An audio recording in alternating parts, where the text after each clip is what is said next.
요즘 경제판이 완전히 뒤바뀌고 있는 느낌 받지 않으세요?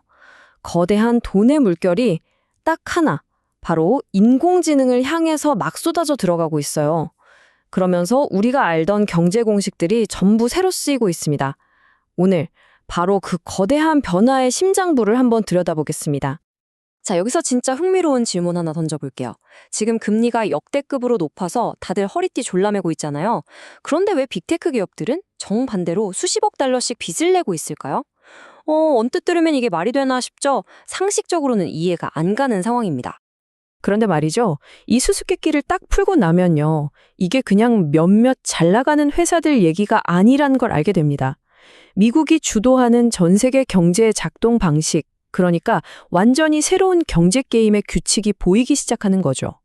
자, 그럼 첫 번째 미스터리부터 한번 파헤쳐 볼까요? 도대체 이 상식 밖의 대출, 어떻게 가능한 걸까요?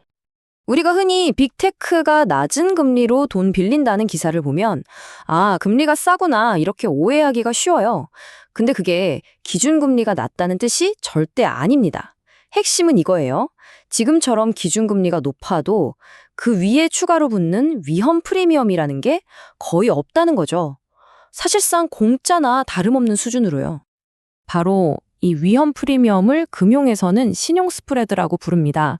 아주 간단하게 말해서 혹시 이 회사 망하는 거 아니야? 하는 불안감에 대한 일종의 보험료 같은 거예요. 그러니까 이 스프레드가 낮다는 건 시장이 이 회사는 절대 안 망해 하고 믿는다는 뜻이죠. 그런데 지금 빅테크 기업들의 신용 스프레드가 어떠냐? 거의 0에 수렴하고 있습니다. 투자자들 입장에서는 이 회사들은 망할 리가 없다고 거의 확신하는 수준인 거예요. 그러니까 어때요? 높은 기준금리 덕분에 이자는 쏠쏠하게 챙기면서도 부도 위험은 거의 없는 정말 최고의 안전자산이 되는 거죠. 바로 이게 빅테크가 지금 이 시점에 돈을 끌어모으는 진짜 이유입니다. 자, 좋습니다. 빅테크가 왜 이렇게 싼 값에 돈을 빌릴 수 있는지는 이제 알았어요. 근데 한 가지 더 궁금한 게 있죠. 대체 그 어마어마한 돈은 다 어디서 나오는 걸까요? 은행이 정말로 거대한 금고에 쌓아둔 돈다발을 꺼내서 주는 걸까요? 사실 현대 경제에서 돈이 만들어지고 움직이는 방식은 우리가 생각하는 것보다 훨씬 더 역동적입니다. 경제학에서 말하는 돈, 그러니까 M2라는 개념이 있는데요. 이 돈의 대부분은 사실 중앙은행이 찍어내는 지폐가 아니에요. 바로 우리가 이용하는 일반 은행들이 대출을 해줄 때 그냥 컴퓨터 화면에 숫자로 땅 하고 찍히는 디지털 예금. 이게 바로 돈의 실체입니다. 과정은 이렇습니다. 아주 간단해요. 자, 은행이 예금을 받아서 누군가에게 대출을 해주죠. 그럼 그 대출금이 또 다른 은행에 새로운 예금으로 들어갑니다. 그럼 그 은행은 또 그 돈으로 대출을 해주고요. 이 과정이 계속 반복되면서 실제 종이돈은 한 장도 없는데 경제 전체의 돈의 양은 눈덩이처럼 불어나는 겁니다. 이게 바로 현대 경제를 굴리는 돈 창조 엔진의 원리죠. 자, 이제부터가 진짜 중요합니다. 지금까지 본 이 모든 조각들이 어떻게 하나의 거대한 그림으로 맞춰지는지, 그 그림의 제목이 바로 미국의 거대한 경제 계획입니다. 네, 지금까지 우리가 살펴본 이 모든 현상들, 이건 그냥 시장에서 우연히 일어나는 일이 아닙니다. 이건 2020년을 기점으로 시작된 미국 경제 정책의 아주 의도적이고 또 근본적인 방향 전환이 만들어낸 결과물이라는 거죠. 바로 이 슬라이드가 모든 걸 설명해 줍니다. 과거, 그러니까 2008년부터 2020년까지는 중앙은행이 금리를 올렸다 내렸다 하면서 경제를 미세하게 조정했죠. 하지만 지금은 완전히 다릅니다. 이제는 정부가 아예 운전대를 잡고 성장이라는 목표를 향해 엑셀을 밟고 있는 거예요.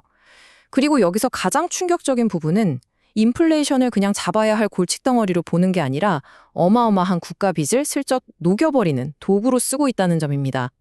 아니, 왜 갑자기 이런 변화가 필요해진 걸까요? 이유는 크게 세 가지입니다.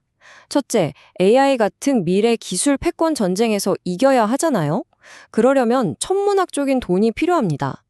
둘째, 나라 빚이 늘어나는 속도보다 경제 전체의 덩치, 즉 명목 GDP를 더 빨리 키워서 빚 부담을 실질적으로 줄이려는 계산이 깔려 있고요. 그리고 마지막으로 그렇게 풀린 돈이 엉뚱하게 부동산 같은 곳으로 흘러가는 게 아니라 AI나 반도체처럼 진짜 생산적인 산업으로만 콕 집어서 흘러가게 만들려는 겁니다. 이 비유를 들으면 모든 게 이해가 됩니다. 정부가 지금 새로운 경제 고속도로를 깔고 있다. 우리가 요즘 겪는 이 인플레이션은요, 그 고속도로 공사장에서 나는 소음과 먼지 같은 거예요. 당장은 시끄럽고 불편하죠. 하지만 정부는 이 고속도로만 완성되면 앞으로 거기서 어마어마한 통행료, 즉 미래의 경제 성장을 쓸어 담을 수 있다고 믿고 있는 겁니다. 하지만 이렇게 거대한 계획에는 당연히 그림자도 있겠죠? 과연 어떤 위험들이 도사리고 있을까요? 전문가들은 특히 두 가지 치명적인 위험을 지적합니다. 첫 번째는 시스템 전체에 돈이 바싹 말라버려서 금융시장이 갑자기 끽 하고 멈춰서는 그런 시장 발작 같은 유동성 위기고요. 두 번째는 모든 돈이 AI라는 너무 좁은 길로만 쏠리다 보니까 소수의 승자만 모든 걸 독차지하고 나머지 경제는 다 말라 죽어버리는 그런 극심한 양극화 현상입니다. 이 유동성 위기를 미리 감지할 수 있는 경고등 같은 게 있는데요. 바로 GDP 대비 지급준비금 비율입니다. 이걸 그냥 자동차의 엔진오일이라고 생각하시면 쉬워요. 오일이 일정 수준 이하로 떨어지면 엔진이 고장나잖아요. 똑같습니다. 이 비율이 약 11% 밑으로 내려가면 금융 시스템 전체가 아주 작은 충격에도 그대로 멈춰버릴 수 있다는 위험 신호입니다. 다행히도 정부나 중앙은행도 이 위험을 모르는 게 아닙니다. 그래서 마치 젠가 게임 하다가 무너질 것 같으면 아래쪽 블록을 살살 빼서 위를 받쳐주잖아요. 그런 것처럼 시스템의 안전판 역할을 하는 이 지급준비금을 아주 천천히 조금씩 다시 채워 넣으면서 시장이 갑자기 무너지지 않도록 관리하고 있습니다. 이게 바로 시장에 보내는 걱정 마, 우리도 다 알고 있어 라는 일종의 안심 신호인 셈이죠.